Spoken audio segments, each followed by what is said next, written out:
Hello viewers, Tollywood story এক্সপ্লেনারে তোমাদের সবাইকে অনেক অনেক স্বাগত। আজকে এক নতুন ধারাবাহিকের রিভিউ নিয়ে আমি চলে এসেছি তোমাদের সামনে, রানী ভবানী। তো আজকের পর্বে রিভিউতে আমরা দেখতে পাচ্ছি রামাকান্তের নাটোর প্রাসাদে যজ্ঞ হচ্ছে। ঠাকুমা তখন বলছেন যে এই যজ্ঞ করে কোনো লাভ নেই, ওই মৈত্র বংশের রক্ত ছাড়া নাটোরকে কেউ রক্ষা করতে পারবে না, আর সেটা তোমরা কেন কেউ বোঝো না কে জানে। শুনে তখন দেবীপ্রসাদের ঠাকুমা বলেন, আমরা সামান্য মেয়ে মানুষ দিদি, যা বুঝবার সে তো রঘুরাম আচার্য মশাই এরা সবাই বুঝবেন। আর তার জন্য তো অনেক পরীক্ষাও হলো, আর সব পরীক্ষাতে আমাদের রামকান্ত জয়ী হলো। তুমি কথায় কথায় এমন বলো যেন মনে হয় দেবীপ্রসাদ আমার পর। নাটোরের সিংহাসনে কে বসবে তার সাথে আপন পরের কোনো সম্পর্ক নেই দিদি। ঠাকুমা তখন বলছেন, এই নাটোর আমার বাপের জায়গা, এখানে আমার অধিকার আছে, আর এই জন্যে আমি এই কথাগুলো বলি। ফুল্লরা তখন পাশ থেকে বলছে, ঠাকুমা তুমি তো ভুল কিছু বলনি, প্রজারাও তো এখন এই কথা কানাকানি করে বেড়াচ্ছে। ইন্দ্র তখন বৌঠান তখন ফুল্লরাকে বলছে যে ঘরের সব ব্যাপারে তোর কথা বলার কি খুব দরকার ছিল? দেখছিস না আমরাও তো সবাই চুপ করে মুখ বুজে দাঁড়িয়ে আছি, তুইও চুপ থাক। ফুল্লরা তখন ইন্দু বৌঠানের কথায় রাগ করে বলে, এ তুমি কি কথা বললে? আমি তো তোমাদের সাথে কোনো কথা বলতে যাই না। বৌঠান তখন বলছে, হ্যাঁ সে তো দেখতেই পাচ্ছি। পিসিমা পাশ থেকে আবার ইন্দুকে বলছে, অত স্পষ্ট কথা বলিস না, অনেকের গায়ে আবার ফোসকা পড়বে। বাড়ির ছোট বউ তার বৌমা তখন ফুল্লরার সাইড নিয়ে পিসিমাকে বলছে, তুমি সবসময় ওই ইন্দু বউয়ের হয়ে এত কথা বলো কেন? ওই বউ কি তোমাকে কোনো গুণটুন করেছে নাকি, গুণিটুনি করেছে নাকি? তার মা তখন তাকে থামিয়ে বলে, আর কথা বলিস না বাপু, নাহলে এক্ষুনি সবাই তোকেই ভুল বুঝবে। সবাই শুধু ভাবে আমরা শুধু প্রাসাদের হয়েই কথা বলি, নাটোরের মঙ্গল অমঙ্গল কিছুই ভাবি না। এদিকে এই নাটোরেশ্বরী যে নিজের অদৃশ্য নিজেই যে অদৃশ্য হয়ে গেল, এই নাটোরেশ্বরী এই কান্তর জন্মদিনের দিন, সেটা তো কেউ বলল না। বাড়ির বড় বউ তখন বলছে যে সে কথা কেউ ভোলেনি, আর যজ্ঞটা তো সেই কারণেই হচ্ছে। মা তার নিজের জায়গায় ফিরে এলে সকলেরই ভালো হবে।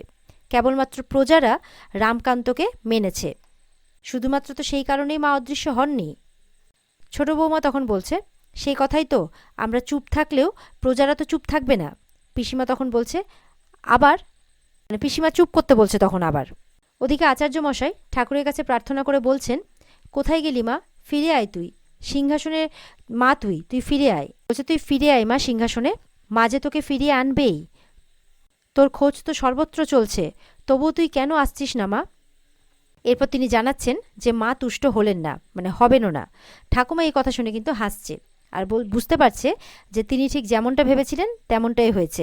এই বলে ফুল্লরাকে নিয়ে অন্দরমহলে চলে যান। তার সাথে সাথে ছোট মা আর ছোট বউ আর বড় বৌমা আর কি, তারাও চলে যায়। এরপর দেখা যাচ্ছে আচার্য মশাইয়ের একজন সঙ্গী দেবীপ্রসাদকে বলছে, চিন্তা করবেন না, ছোট কুমার এত সহজে যুবরাজি রামকান্ত এই অধিকারটা ফলাতে পারবে না। দেবীপ্রসাদ এটা শুনে খুব খুশি হয়। রামকান্তর মা তখন ভয়ে ভয়ে দেবীপ্রসাদের ঠাকুমাকে বলছে, মা তবে কি আমার কান্তর জীবনে মায়ের রোষ নেমে আসবে? আচ্ছা, আচার্য মশাই আচার্য গুরুজি তো বলছেন যে আমার কান্তর জীবনে একজন মেয়ে আসবে, তার খোঁজ কি আমরা পাবো না? কবে খোঁজ পাবো তার? তার হাত ধরেই মা দুর্গা আবার নাটোরে ফিরে আসবে। রামকান্ত এরপর আচার্য গুরুজিকে জিজ্ঞাসা করছেন যে এখন আমাদের কি করণীয় বলুন। এরপর দেওয়ান মশাইকে দেখতে পেয়ে তার সঙ্গীরা তাকে জানান, নাটোরে এক সাংঘাতিক কাণ্ড ঘটে গেছে। ভাস্কর পণ্ডিত এসেছিলেন সুদূর পশ্চিম রাজ্য থেকে। উনি জুতকর আর স্বদেশমুখী কর স্বীকার করতে বলছেন। দেওয়ান মশাই বলছেন যে রঘুরাজা কি বললেন, স্বীকার করেননি নিশ্চয়? অবশ্য স্বীকার করার কথাও নয়, ভাস্কর পণ্ডিত নিশ্চয় শাসিয়ে গিয়েছেন, সব জায়গাতেই এই কাজ করছে সে। এরপর উনি যখন রঘুরাজার খোঁজ করছেন তখন তার সঙ্গীরা বলছেন, উনি এখানে নেই, উনি মুর্শিদাবাদ গিয়েছেন। দেওয়ান মশাই এরপর বললেন, আমার মনে হয় আমি সেই মেয়ের সন্ধান পেয়েছি যে নাটোরেশ্বরীকে আবার ফিরিয়ে আনতে পারবে। ওদিকে ভবানীকে দেখা যাচ্ছে সে অনুশীলন করছে। বেশ কিছুক্ষণ চেষ্টার পরও ময়ূর পালককে দু অর্ধেক করতে পারে না। তখন সেখানে শিবানী আর তার বাবা ঠাকুর এসে পড়েন। বাবা ঠাকুর ভবানীকে বলছেন, প্রথমেই ময়ূর পালক দু অর্ধেক করা সম্ভব নয়, তুমি তো এখনও ওইভাবে অত দক্ষ হয়ে ওঠোনি মা, অভ্যেস লাগে, তার জন্য অধ্যাবসায় লাগে, কৌশল রপ্ত করতে হয়, তবেই হবে। ভবানী তখন বলছে, হ্যাঁ বাবা ঠাকুর, আমি আরও অভ্যেস করব। এরপর শিবানী বলছে, কাকামশাই আমাদের ভবানীকে কিন্তু বড় কোনো রাজপুরুষের পাশেই মানাবে। এটা শুনে কিন্তু ভবানী রেগে যায়, যেহেতু বিয়ের কথা উঠছে সেই বিয়ের কথা শুনে রেগে যায় আর তলোয়ার নিয়ে তার দিকে ধেয়ে যায়। আর শিবানীও তখন পালিয়ে গেলে ভবানী তার পেছন পেছন ছুটে যায়। এরপর ভবানীর বাবা বলছে, মা ভবানী, আমার মেয়েটাকে এতদিন আইবুড়ো রেখে দিয়েছি। পুরন্দর ঠাকুরের কথা অনুযায়ী ওর মা তো খুবই অধৈর্য হয়ে পড়ে। কি যে আছে এই মেয়ের কপালে, তুমি ভরসা মা। এই বলে মা ভবানীর উদ্দেশ্যে হাত জোড় করছেন। ওদিকে নাটোরে দয়ারাম আচার্য গুরুর সাথে দেখা করলে আচার্য গুরু অধীর আগ্রহে তাকে জিজ্ঞাসা করে কোনো খবর আছে কিনা। দয়ারাম তখন তাকে জানাচ্ছে যে আছে। আমি আপনাকে আত্মারাম চৌধুরীর কন্যা ভবানীর বিষয়ে জানাতে চাই। এই বলে তাকে ভবানীর অগ্নি পরীক্ষার কথা জানায়। রামকান্ত এরপর সত্যনারায়ণকে দেখে আনন্দে তার কাছে ছুটে যায়। বাড়ির বাকিরা, পিসিমা, ইন্দু, বৌঠান মানে সবাই তার আসাতে খুশি হন। সত্যনারায়ণকে তার বাবা দেখতে পেয়ে বলে অন্দরে গিয়ে মায়ের সাথে দেখা করে আসতে। তুমি নিশ্চয়ই শুনেছ যে নাটোরে কি কি ঘটেছে। তুমি আসাতে আমাদের রামকান্তর একজন সঙ্গী হবে। রামকান্ত এরপর তাকে ভেতরে নিয়ে গিয়ে দিদিমা, মা, বৌঠান, রামকান্তর মা সবার সাথে দেখা করাচ্ছে। পিসিমা তখন তার ছেলেকে দেখে চোখে জল নিয়ে বলছে, বলা নাই কওয়া নাই, একটা চিঠিও পাঠাসনি, হঠাৎ এসে পড়লি। এরপর তার ছেলেকে ধরে তার কপালে চুম্বন করছে। এরপর ইন্দু বৌঠান পিসিমাকে তার ছেলেকে ঘরের ভেতরে নিয়ে যেতে বলে। সত্য বলছে, না না, এখন কোথাও যাওয়া যাবে না, তোমাদের সকলের জন্য আমার কাছে একটা বড় খবর আছে। এরপর দেওয়ান মশাই তো ওদিকে ভবানীর সাথে এই রামকান্তর বিয়ের একটা খোঁজ এনেছে আর সেটা সবাইকে বলছে। এটা শুনে তো সবাই খুশি হয়। রামকান্তর মা দেবীপ্রসাদের ঠাকুমাকে বলছে যে মা তাহলে আমাদের দিকে মুখ তুলে চাইলেন। রামকান্ত তখন মনে মনে ভাবছে আর বলছে যে কলাবতীকে তো বলেই দিলাম বিয়ের কথা, নাটোরের জন্য সিদ্ধান্ত নিতেই হবে এবার আমাকে। তাহলে আর তো ভাবছি কেন, যখন সিদ্ধান্ত নিতেই হবে। সত্য এরপর তার দাদাকে বলছে যে আমরা কিন্তু বৌঠানের সাথে দেখা করতে যাব।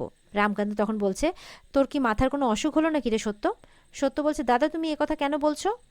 সত্য বলছে, দাদা তুমি কি একবার পরখ করে দেখবে না যে সে নাটোরের যুবরানী হওয়ার যোগ্য কিনা? তাকে তো পুরো অঞ্চলটা রক্ষা করতে হবে, তো সে সেটা পারবে কিনা, তোমার পাশে থেকে সবটা সামলাতে পারবে কিনা তুমি একবার দেখবে না? আমরা না হয় ছদ্মবেশে যাব। এটা শুনে রামকান্ত তখন মনে মনে ভাবে যে সত্য কথাটা কিন্তু সঠিকই বলছে। আদৌ তিনি নাটোরের জন্য যোগ্য কিনা সেটা তো একবার দেখা দরকার। নাটোরের জন্য আমি প্রাণ দিতে পারি। তারও কি তেমনই মনোভাব নাকি ভিন্ন প্রকৃতির, এটা তো আমাকে জানতেই হবে। ওদিকে ছাতিনাতে তাদের জমিদার আর কি ভবানীর বাবা আত্মারাম চৌধুরী হাট পরিদর্শন করতে এসেছেন আর তার সাথে ভবানী, শিবানী এরাও এসেছে। এরপর ভবানী চারিদিকে চেয়ে দেখতে থাকে, তারা কি কিনবে আর কি, কিছু পছন্দ হলে কিনবে। এরপরে একটা জিনিস পছন্দও হয় তাদের, তাই তারা বাবা ঠাকুরের অনুমতি নিয়ে সেই জিনিসটা দেখতে চলে যায়। যে জিনিসটা পছন্দ হয়েছে শিবানীর সেটা দোকানে গিয়ে দেখছে আর বলছে যে এটা খুড়িমাকে দিব, খুড়িমার খুব পছন্দ হবে। ভবানী বলছে, তুই বরঞ্চ কিনে এটা ওনার হাতে দিস। আমি যখন বললাম যে আমি হাটে আসবো, মা যা ধমক দিল আমাকে। আচ্ছা মা আমাকে নিয়ে এত ভয় পায় কেন বল দেখি? আমার উপর কি কোনো বিপদ টিপদ আসবে নাকি? যদি কোনো বিপদ আসে না, তাহলে তলোয়ারের এক কোপে আমি সব শেষ করে দেব। এবারে ভবানী শিবানী যেই দোকানে গেছে সেখানকার দোকানদার যুবরাজ রামকান্ত মৈত্রের তলোয়ার খেলার কিন্তু খুব প্রশংসা করছে। আর এদিকে রামকান্ত আর সত্যনারায়ণের সাথে সেই হাটেই চলে এসেছে ছদ্মবেশে ভবানীর খোঁজ করতে। এরপরে একটা দোকানে কিন্তু ঢুকেছে রামকান্ত, সত্যনারায়ণ, আর সেখানে কথায় কথায় কিন্তু ওই ভবানীর খবর জানতে চাইছে। আর তারা যেই দোকানে আছে তার ঠিক পাশের দোকানেই কিন্তু ভবানী আর শিবানী আছে, রেশমের কাপড় কিনছে। এবার এটা সেটা বিক্রি করতে এসছে তারা অন্য দেশ থেকে, এমনটা কথাবার্তার ধান্দায় কিন্তু ভবানীর বিভিন্ন খবরাখবর নিতে শুরু করছে আর কি, জানার চেষ্টা করছে ভবানীর ব্যাপারে। তাদের কথা শুনে শিবানী ভবানীকে বলছে, এরা মনে হচ্ছে ভিন রাজ্য থেকে এসছে, নতুন কাপড় টাপড়ের ব্যাপারে কি কথা বলছে, একটু দেখ না। ভবানী বলছে, আমার কাপড় চোপড় নিয়ে কোনো উৎসাহ নেই রে। এই বলে রামকান্তকে দেখে ফেলে আর তার মনে পড়ে যে এ তো সেই রাজপুরুষ যাকে তারা জঙ্গলে দেখেছিল নিশিপদ্ম আনতে গিয়ে, কি চমৎকার তলোয়ার চালান তিনি, যার গলার হারে আমি রত্ন পেয়েছিলাম, এই সেই। শিবানী রামকান্তকে ছদ্মবেশে দেখে কিন্তু চিনতে পারে না, ভবানীর কথাও বিশ্বাস করে না। ভবানীর মনে এরপরে আশঙ্কা থেকেই যায়। শিবানী তখন বলছে, বুঝেছি গো বুঝেছি, খুড়িমাকে এবার বলতেই হবে যে জমিদার আত্মারাম চৌধুরীর মেয়ে ভবানীর এবার একটা বিয়ে ঠিক করতেই হবে। পাশের দোকানে যে রামকান্ত আর সত্য দাঁড়িয়ে আছে তারা কিন্তু শিবানীর বলা কথা শুনে ফেলে আর তাদের দিকে তাকিয়ে থাকে। ওদিকে ভবানী শিবানীর কথায় রেগে গিয়ে সেখান থেকে তাকে নিয়ে চলে যায়। এবার রামকান্ত ও সত্য তোদের দিকে তাকিয়ে আছে।